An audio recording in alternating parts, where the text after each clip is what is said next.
Bueno, vamos a abrir la Biblia en Marcos, por favor, y luego hacemos un pequeño recorrido panorámico de nuestro título o nuestro tema sugerido, y luego vamos a ver hacia dónde alcanzamos a llegar o a ir, porque este tema, más que más que un tema como tal, creo que requiere una conferencia o un estudio muy amplio. Gracias, hermano.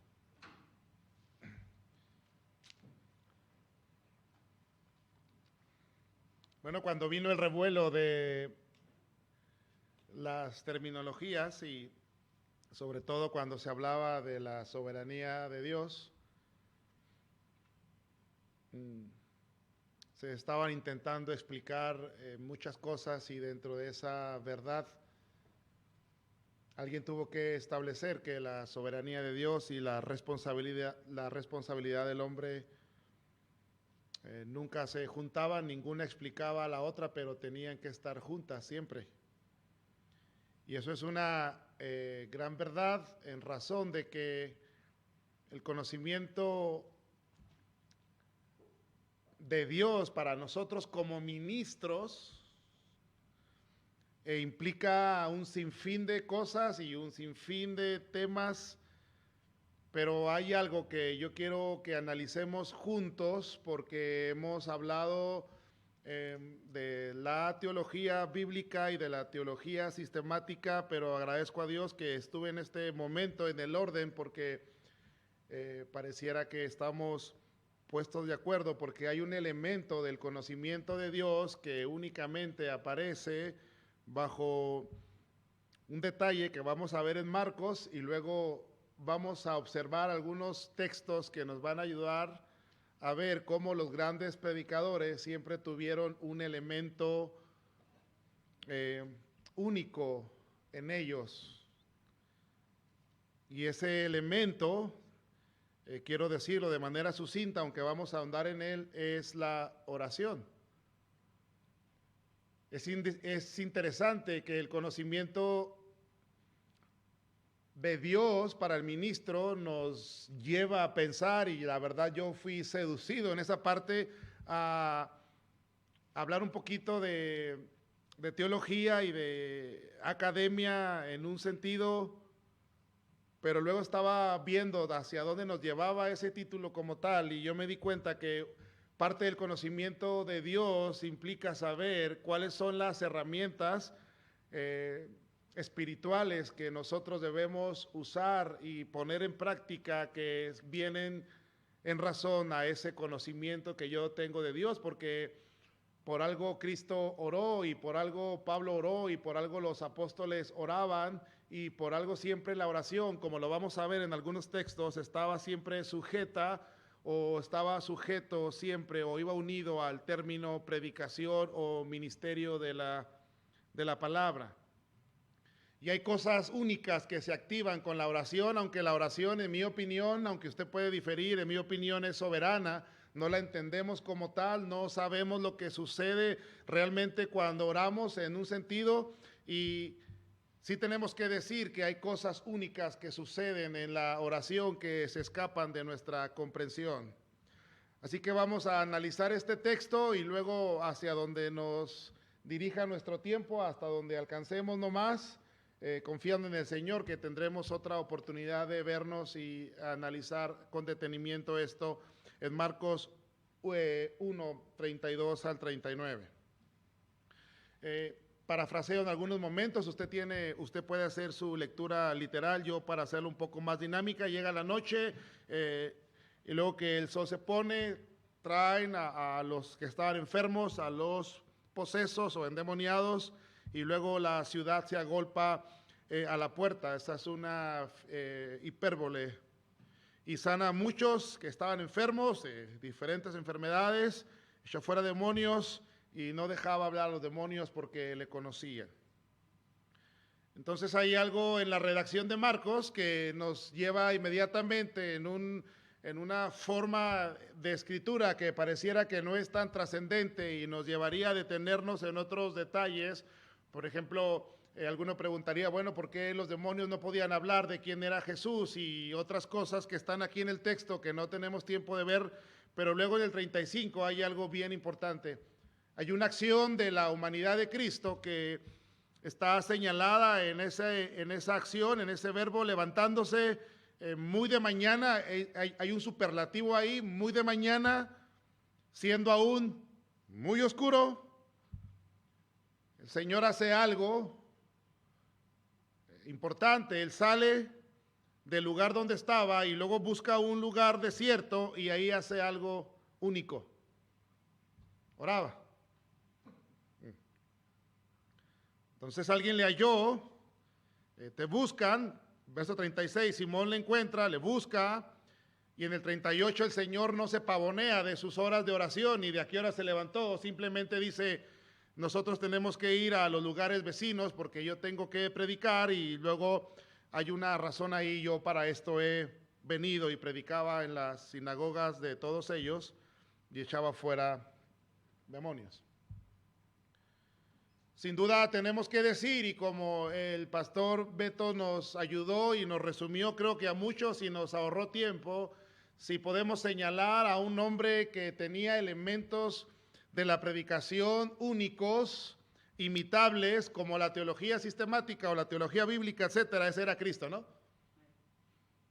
Pero Cristo también nos enseña que todo gran predicador requería un elemento espiritual fuera de lo académico y un elemento que requiere, al igual que sentarse en un escritorio, horas tras horas de leer, de invertir tiempo, de buscar libros, de bajar de la internet, de sentarse e invertir a conferencias como estas, de gastar dinero. Nos enseñó que también hay un elemento que requiere un esfuerzo y una inversión de tiempo y requiere también mucha disciplina, y eso es la oración.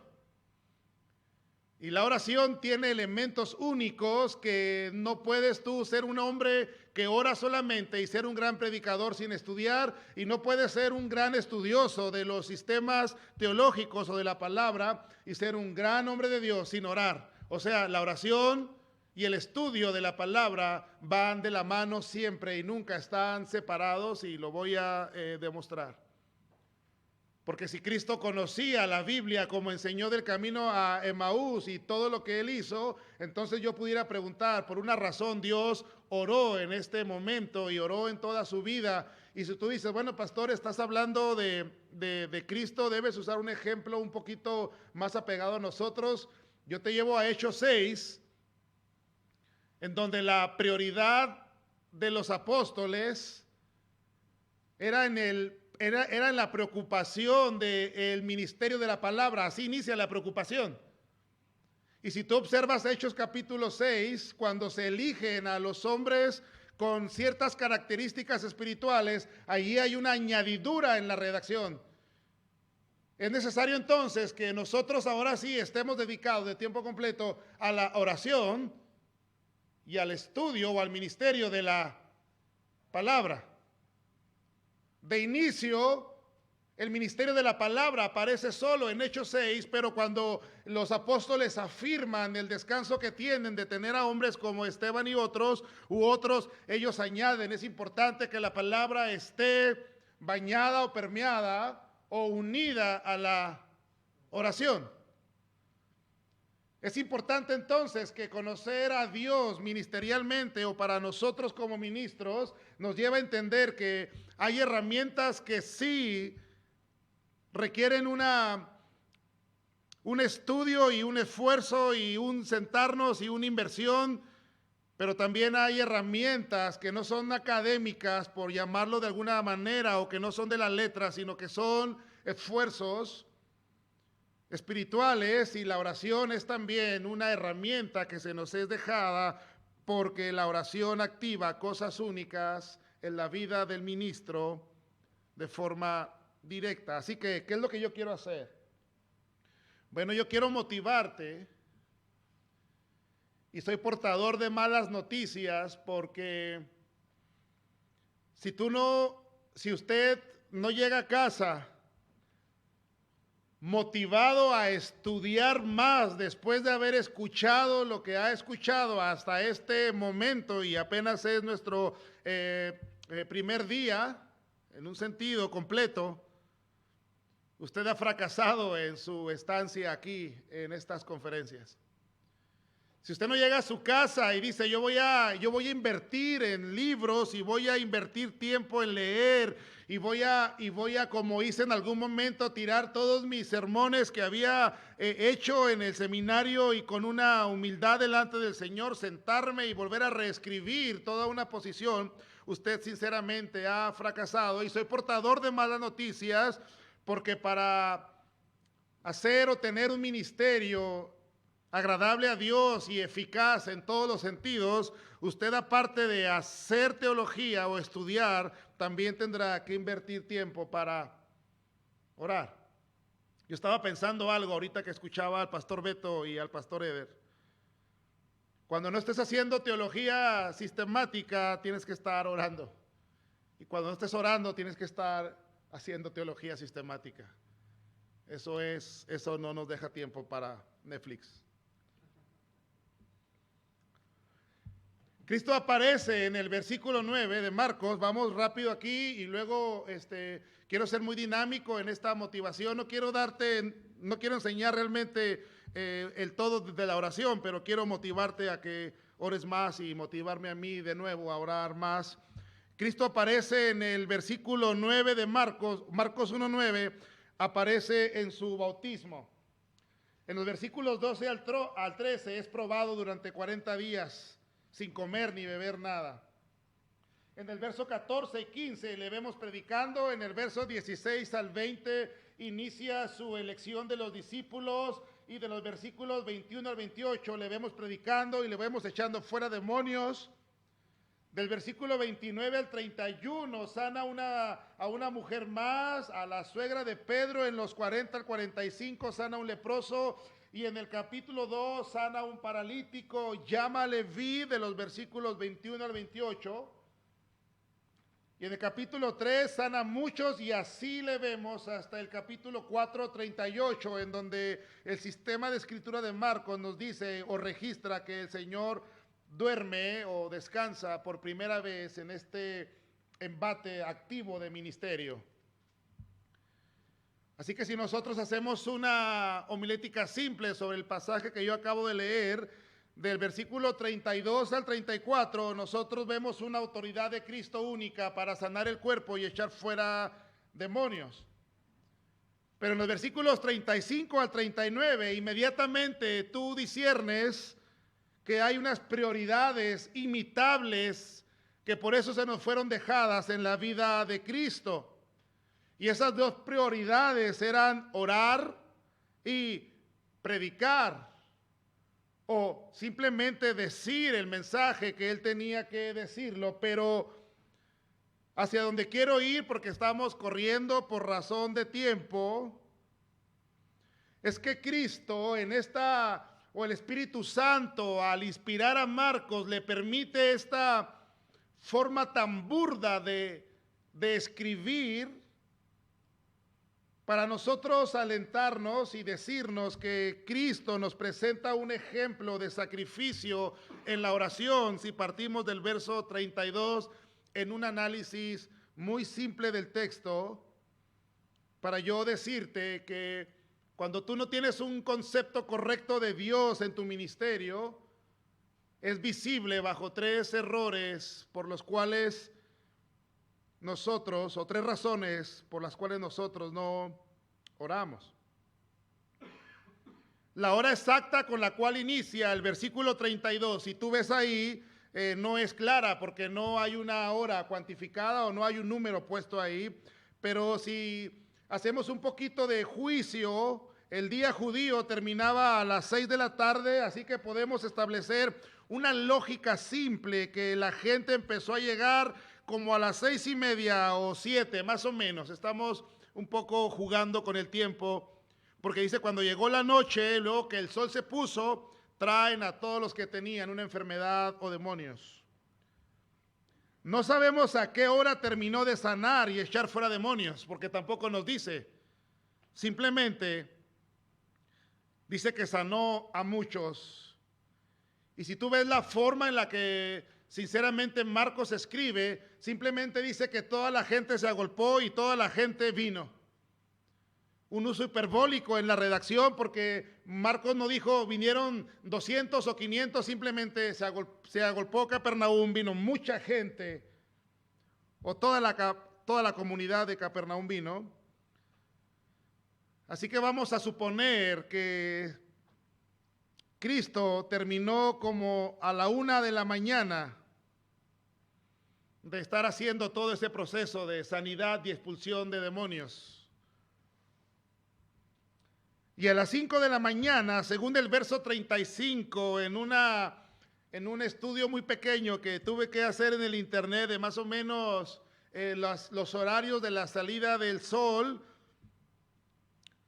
levantándose muy de mañana y aún siendo muy oscuro, una suposición es que más o menos se durmió a la 1 de la mañana o terminó a la 1 de la mañana, probablemente durmió 2-3 horas, se levanta a las 5 de la mañana y no le hizo como muchos de nosotros, ¿no? Que cuando queremos orar muy de mañana simplemente nos tapamos la cara con la almohada y Señor, ayúdame en este día, amén. O algunos más osados ruedan de la cama y caen al piso y en un esfuerzo sobrenatural se hincan y Señor, ayúdame hoy a hacer el ministerio. Es bien interesante que se levanta. Estamos diciendo que no voy a explicar todo de la unión hipostática del Señor, pero entendemos todos aquí que fue todo hombre y todo Dios, ¿verdad? Bueno, esta parte de que estoy diciendo es que el Señor, estando sujeto a estas limitaciones de hombre, necesitaba dormir, por eso hay un registro que duerme más adelante, simplemente estuvo trabajando todo el tiempo, pero había algo prioritario en él, aparte de su predicación, porque antes de decirle a Pedro, vamos a tal lugar porque yo debo predicar, porque a eso he venido, antes de hacer eso, él tenía una necesidad del alma espiritual interna, lo cual le llevó a hacer un sacrificio. Y un sacrificio en un sentido no sobrenatural en sí mismo, pero un sacrificio en sí de levantarse después de dormir 3 horas en un supuesto, en una suposición del tiempo, fue buscar un lugar desierto y eligió un lugar, ¿para qué? Para orar. Eso nos lleva al entendido, hermanos, que toda la inversión del estudio de la palabra y de escribir y de pensar y de analizar la escritura, porque la teología sistemática desde cuando la conocí me dio un gozo y una amargura a la vez. Porque cuando salí del seminario el ministerio era muy fácil, sinceramente. Porque me dijeron que el ministerio era ir a sufrir y caminar 10 horas en la sierra y cargar una mochila con tantas cosas e ir y ser un hombre valiente, pero luego me dijeron que eso era tal vez un elemento del ministerio, pero que realmente la trascendencia del ministerio era estudiar la palabra, y me di cuenta que eso era más duro, más pesado, y eso me traía un peso a mis espaldas de ministrar la palabra de Dios, y llegó un punto en que yo tenía temor y quebranto de subirme detrás de un púlpito a hablar la palabra de Dios, porque tenía tanto miedo de lo que iba a decir cuando antes no era así. Y simplemente en el conocimiento de la palabra de Dios, el Señor añade una carga más a decirme que toda esa inversión de tiempo requiere que los ministros de Dios o aquellos que se preparan o están listos teológicamente para predicar necesitan también tener una vida invertida en la oración. Así que nosotros de primera mano vemos que para orar se requiere un sacrificio en la vida del ministerio. Yo tengo 3 hijos y una esposa. Tengo diferentes lugares los cuales ministrar, y en medio de todo ello yo necesito estudiar y orar. Me decía el hermano Eddie, pastor, ¿usted no duerme? Bueno, yo creo, hermanos, que cuando tú conoces a Dios y su palabra, hay cosas que tú ya no puedes dejar de hacer. Sinceramente, cuando tú compruebas el poder de la oración en el ministerio, así como has comprobado el poder del estudio de la palabra en tu audiencia, ya no puedes regresar. Así que entonces, hermanos, en esta pequeña dinámica que quiero hacer, yo tengo que decir que la oración y la predicación de la palabra, o la oración y el ministro, son importantes, y voy a leer algunas cosas simplemente, y luego vamos a ver hasta dónde somos motivados para orar más. La oración, y vamos a ir recorriéndolo en la pantalla para que usted pueda despertar un poco y distraerse en el buen sentido de la palabra. La oración es esencial para todos los cristianos, pero aún es más vital para nosotros que somos los líderes de la iglesia, ya que es el fundamento de todo ministerio. Así que yo quiero tomar este tiempo, estos minutos, para decirte que hay una comunión única que debe existir entre el pastor y Dios, y voy a dejar de lado algunas preguntas que debíamos contestar, pero no es así. Por ejemplo, ¿cuál es la oración que Dios escucha? ¿O Dios escucha a todos? ¿O la oración cambia las cosas? ¿O puede la oración redirigir los planes eternos de Dios?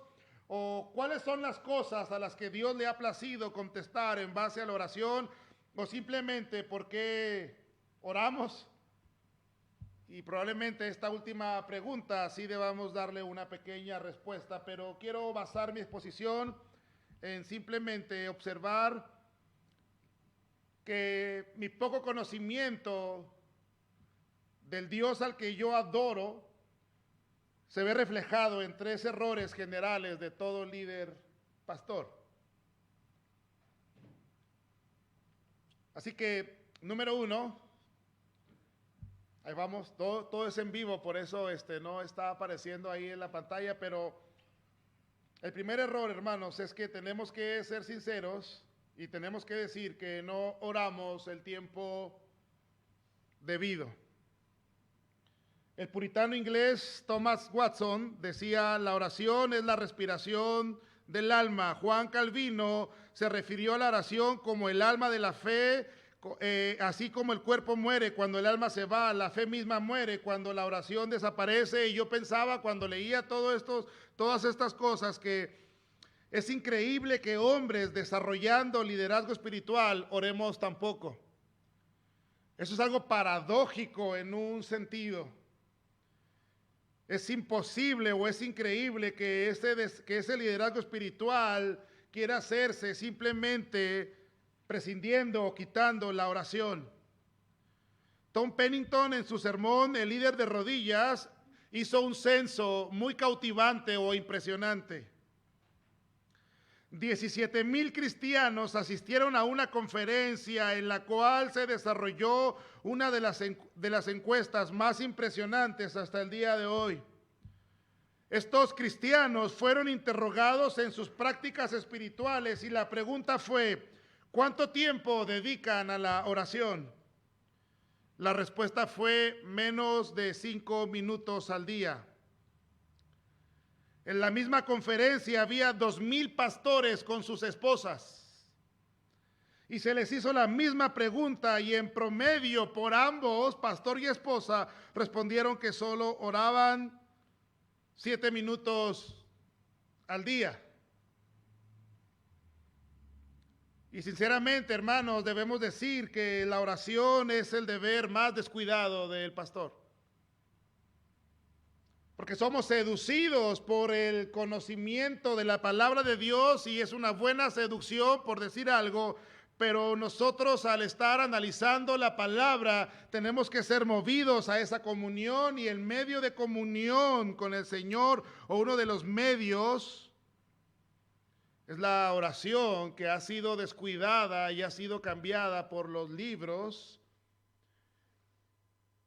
Y hay o habemos pastores que podemos invertir 15 horas de estudio sin descanso y de escribir y de mofarnos que hemos hecho tal cuadernillo o tal legajo o tal curso, y simplemente podemos observar en nuestras vidas que de esas 15 horas de estudio simplemente he orado 7 minutos. En cuanto a la razón de por qué no oramos, hermanos, considero que los pastores no somos lo suficientemente humildes para necesitar a Dios, y hay una diferencia en lo que decimos necesitarle detrás del púlpito y en lo que realmente vivimos el resto del tiempo debajo del púlpito o del podio. Los pastores que no oramos el tiempo correcto es porque hemos perdido la fe en lo que Dios hará en base a la oración, y frecuentemente esto se debe a que no sabemos cómo orar o tenemos expectativas equivocadas de la oración. Si somos un poquito más legalistas, por decir algo, por decirlo de alguna manera, simplemente no oramos porque no entendemos que dentro de nuestro estudio, si armamos un sistema teológico en cuanto a este tema de la oración, nosotros somos llamados a orar simplemente sin idealizar lo que vendrá después de la oración. Simplemente somos llamados a orar. Por ejemplo, Romanos 12:2 dice constantes en la oración. Colosenses 4:2 dice perseverad en la oración. Primera los Tesalonicenses 5:17 dice orar sin cesar. Y en otros pasajes en los cuales somos obligados, y la palabra de Dios es nuestra autoridad para orar en obediencia a la voluntad del Padre. Yo quiero decir algo, hermanos, bajo este sentido. Orar no es fácil. Si alguien aquí dice que orar es fácil, es muy probable que no sepas qué es orar. Esta labor requiere un gran compromiso y disciplina. Orar, hermanos, a la manera escritural o imitando a Cristo o observando la palabra de Dios, cómo es que se debe orar, nos vamos a dar cuenta que de primera mano la oración requiere un compromiso y una disciplina con tal práctica importantísima en el ministerio.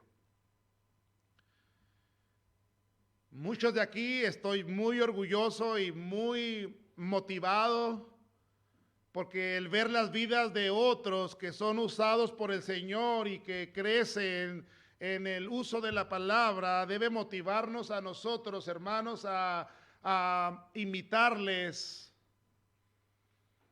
Y yo veo el compromiso y disciplina que tienen para establecer principios y argumentos y exponer los textos de una forma clara, analítica, expositiva. Es importante que la oración también tenga estos dos elementos en nuestra vida ministerial, hermanos, un compromiso y una disciplina. Todo este asunto se puede ver en la vida de oración de Jesús, porque esta vida de oración de Jesús era un reflejo de su naturaleza humana y no de su naturaleza divina. Si Cristo en su humanidad necesitó de la oración y la comunión con el Padre, ¿quién se cree usted o quién me creo yo para no necesitar de esa comunión con el Padre? Bueno, el segundo error, y quiero tener mucho cuidado aquí, hermanos, es que si venimos siendo sinceros con lo que esta conferencia ha venido diciéndonos, y no es esta conferencia realmente, tenemos creo 2, 3 años tratando de venir a la Escritura y despertar en la Escritura y cambiar metodologías que estén sujetas a la palabra. Nosotros también tenemos que decir que es muy probable que estemos orando a la manera o de la manera incorrecta. Yo preguntaría, ¿usted puede asegurarme en esta tarde ya, hermanos, que usted está orando correctamente? ¿O sabe cómo orar? ¿Sabe que la oración ha sido simplemente a veces un relleno, como un himno que se usa en un programa para agilizar las cosas o darle tiempo a un predicador? Eso a veces es vergonzoso porque desconocemos a Dios tanto que a veces el predicador no está y decimos, dirige otro himno para darle tiempo a que Él llegue, y ese himno realmente no es una adoración a Dios, sino simplemente es un aplazo de tiempo para que la otra persona llegue, y yo creo que estamos errando en ello. Y así la oración, hermanos, puede que esté haciéndose de manera incorrecta. Mire, el barbero de Martín Lutero, Pedro Beskendorf, le preguntó una vez a Lutero acerca de la oración mientras le rasuraba. Lutero se fue y este barbero simplemente quedó un poco entristecido porque no tuvo una respuesta concisa, y después de un tiempo Martín Lutero le manda una respuesta de 4 hojas para esa pregunta. Y quiero citar un fragmento de esas 4 hojas. Un peluquero bueno e inteligente, respondió Lutero, debe tener sus pensamientos, su mente y ojos enfocados en la navaja de afeitar y en la barba, y no olvidar por dónde va su trazo y su afeitado. Si sigue hablando y mirando alrededor o pensando en otra cosa, es probable que le corte la boca o la nariz al cliente, incluso la garganta. Así que cualquier cosa que se vaya a hacer bien debe ocupar al hombre en su totalidad, con todas sus facultades y sus miembros. Como dice el dicho, el que piensa en muchas cosas no piensa en nada y no lleva a cabo ningún bien. ¿Cuánto más debe cautivar el orar el corazón absoluta y exclusivamente si ha de hacer una buena oración o si ha de hacerse una buena oración? Es bueno dejar que la oración sea lo primero en la mañana y lo último por la noche, pero hazlo bien, le responde Lutero. Yo pienso que una de las verdades dichas detrás de este púlpito, por lo menos en esta mañana, fue una que el pastor Beto dijo, y es muy común, hermanos, que nuestro ego pastoral nos lleve a no reconocer cuando no sabemos algo en respuesta a una pregunta, o cuando simplemente nosotros no queremos quedar humillados frente a un grupo de personas a los que pastoreo. Imagínense a un pastor diciéndole a sus ovejas un domingo en la mañana, hermanos, tengo que decir con vergüenza que yo estoy aprendiendo a orar. Eso para el ego de algunos sería catastrófico, o tal vez algunos bajarían el estima que nos tienen, pero tenemos que decir la verdad y no avergonzarnos frente a ello, hermanos, porque hombres cercanos a Jesús en Lucas 11:1 simplemente le dijeron, maestro, estamos viendo algo en ti que nos asombra de tal forma que todo lo que hemos aprendido no sirve para nada. Así que tenemos una petitiva para ti. No nos enseñes a andar sobre el agua y no nos digas cuál es la clave para convertir los panes y los peces o multiplicarlos, sino queremos que tú nos enseñes a orar. Y la palabra enseñarnos de una forma rápida es una traducción prosecuain o prosecuesco, que es la palabra más usada del Nuevo Testamento para orar y que significa confesar, interceder, pedir o simplemente hablar con claridad y con cuidado hacia una dirección, y en este caso es hacia Dios. En Lucas 11, del 1 al 4, hermanos, y me disculpo si voy hablando muy rápido, quiero llegar al tercero como último, y es el problema de a veces no ir conforme al tiempo, porque entiendo que hay un momento en el que por más atención que pongamos, llega un tiempo en el que no podemos más poner atención por alguna razón. Pedagógicamente el estudiante deja de captar y recibir en un momento dado. Así que yo pienso que muchos de nosotros dejamos de aprender desde que empecé a leer Marcos, pero vamos a ver si en algo nos motivamos a orar. En Lucas 11, del 1 al 4, tenemos un sistema de oración que hemos llamado el Padre Nuestro. Esa fue la respuesta de Cristo, ¿no? Cuando alguien le pregunta, Señor, enséñanos a orar, Cristo, como el maestro de maestros, un pedagogo por excelencia, simplemente inicia su respuesta y es muy claro y dice, bueno, ustedes van a orar así.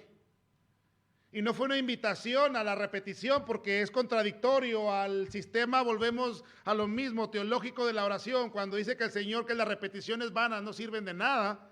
No es una invitación a una repetición, sino es un modelo de elementos que la oración bíblica debe contener. Algunos han dicho que cuando alguien ora bajo las categorías mismas que aparecen en el Padre Nuestro, uno está orando idénticamente como el Señor lo hizo. Así que la oración del Padre Nuestro tiene 6 categorías, no las vamos a ver obviamente, pero solo vamos a decir para nuestro tema que estas divisiones deben ser atendidas, hermanos. Las primeras 3 categorías, si lo observan su Biblia del Padre Nuestro, nos ayudan con aquella respuesta que hice al inicio de por qué oramos. Las 3 primeras divisiones del Padre Nuestro son todas acerca de Dios. ¿Ya lo notó? Nuestras necesidades vienen en la segunda mitad de esta oración. Eso significa que nuestras oraciones deben comenzar con y apuntar a Dios, su gloria, su reino, su voluntad, y esto nos pone en sintonía con Dios y su voluntad soberana. Solo entonces estaremos listos para pedir las cosas que necesitamos cuando entendemos, hermanos, que la oración tiene como primer elemento o como primer propósito glorificar, exaltar y engrandecer a Dios por lo que Él es y por lo que Él ha hecho y por lo que Él hará sin duda. Así que Jesús divide las solicitudes que deberíamos hacer, pero tristemente, si nosotros observamos nuestra oración, hermanos, nuestra oración tiene 2 categorías. Nuestras necesidades en la vida y nuestra confesión de pecados. Dios, te pido perdón por todo lo que he hecho y dame lo que necesito. Y eso es una oración desequilibrada. Cristo siempre enseñó algo que Él hacía. Si usted ve Lucas 10:21, dice, yo te alabo, Padre, Señor del cielo y de la tierra. Juan 12:28, Padre, glorifica tu nombre. Juan 12:28, Padre, glorifica tu nombre, dentro de otros muchos ejemplos. Así que orar no es cosa ligera, ni algo que deberíamos hacer a la aventura emocional, porque para muchos orar simplemente es como que algo que un pastor tiene que hacer, o simplemente tenemos que orar para comer, pero cada vez que nosotros vamos en el nombre de Cristo hacia el Padre, entramos en un lugar santísimo y especial y debe ser tomado no con ligereza, sino con cuidado. Así que quiero terminar con la tercera parte, o la última parte. Yo creo que muchos de nosotros, hermanos, ignoramos el impacto de la oración en nuestro ministerio. Y lo ignoramos porque, si usted me pregunta, yo pudiera decirle algunas cosas que yo he visto que suceden en nuestra congregación en base a una exposición de la palabra, con cuidado del texto. Nosotros estamos haciendo un curso con mucho cuidado del Apocalipsis, y este domingo nos tocó analizar Tiatira, y fue un poco pesado en un sentido. Creo que lo disfrutamos en un sentido, y un carpintero del pueblo estaba ahí sentado y se fue toda la gente. Él se fue y luego regresó y me dice: yo quiero regresar, pastor, para decirle que yo no quiero irme nunca de aquí, porque no entendí mucho de lo que dijo, pero estaba disfrutando tanto de lo que se leía, que yo quiero que usted me enseñe a hacer eso que usted hizo. Y esas son cosas que no usé una ilustración de las 110 ilustraciones del libro, y no hice ninguna otra cosa. Simplemente agarré el texto que tocaba la iglesia de Tiatira y la expuse con mucho temor, y el Señor hizo lo que tenía que hacer. Es igual con la oración. Usted tiene que observar y comprobar qué es lo que la oración hace en usted y cómo esa oración impacta literalmente en su vida ministerial. Las palabras tales como teología, predicación expositiva, teología sistemática, preposiciones, gramática, escuelas de pensamiento, etcétera, son parte de nuestro vocabulario, y junto a métodos, actividades, dones, talentos, estudios universitarios, presencia estética, entre otras, son lugares donde algunos hombres de Dios han fundado su ministerio pensando que en ello está el éxito de la obra y el verdadero impacto en lo que ellos han de hacer, y esto simplemente es un error. Si el estudio de la palabra no tiene la oración como un elemento unido, vas a ser un buen maestro probablemente, pero no serás eficaz ministro de Dios. Si tú eres un hombre de oración, pero no estudias la palabra de Dios, yo te digo de una vez que es imposible que tú seas un ministro fiel del Señor. Ambos son juntos, van unidos, son inseparables, hermanos. John Owen, el gran puritano inglés, dijo: aquel que intercede más en el púlpito por su pueblo que en la intimidad de su hogar en la oración no es más que un triste vigilante. Jonathan Edwards escribió acerca de David Brainerd y dice: su historia nos muestra el camino correcto hacia el éxito en la obra del ministerio, cómo trabajó siempre con fervor, orando día y noche, luchando con Dios en secreto, hasta que Cristo fuera formado en los corazones de las personas a las que fue enviado. Pablo, entre otros, fue un líder espiritual exitoso y practicante asiduo de la oración. Cristo en su humanidad siempre dependió de la oración. Hebreos 5:7 dice: y Cristo en los días de su carne ofreció ruegos y súplicas con gran clamor y lágrimas a quien le podría librar de la muerte, y fue oído a causa de su temor reverente. Lucas escribe sobre 9 veces en las que Jesús oraba, y el inicio de su ministerio, que se inició con su bautismo, empezó con la oración. En Lucas 3, 21, 22 dice que aconteció que cuando todo el pueblo se bautizaba, también Jesús fue bautizado, y orando el cielo se abrió. Jesús oró toda la noche antes de tomar una decisión estratégica. Por ejemplo, Jesús oró antes de escoger a los 12. En aquellos días fue al monte a orar y pasó la noche orando a Dios, y cuando era de día llamó a sus discípulos y escogió a 12 de ellos, en Lucas 6, 12 al 13. Es en Lucas que fue mientras Jesús estaba orando que se transfiguró frente a los discípulos, en el 9, 28 al 29 de Lucas. Y aconteció como 8 días después de estas palabras que tomó a Pedro y a Juan y a Jacobo y subió al monte a orar, y ahí se transfiguró. Cosas únicas aparecen en la vida del hombre de Dios en base a nuestra oración comprometida y fiel, amados hermanos. La oración es necesaria para la predicación eficaz. Repito esto y vamos a la última parte ya. La oración es necesaria para la predicación eficaz.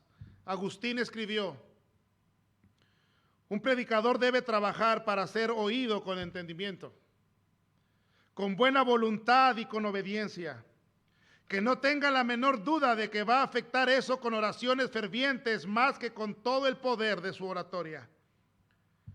Richard Baxter afirmó: la oración debe llevar a cabo nuestro trabajo, así como nuestra predicación, porque el que no ora por su pueblo no le predicará con poder a ese pueblo.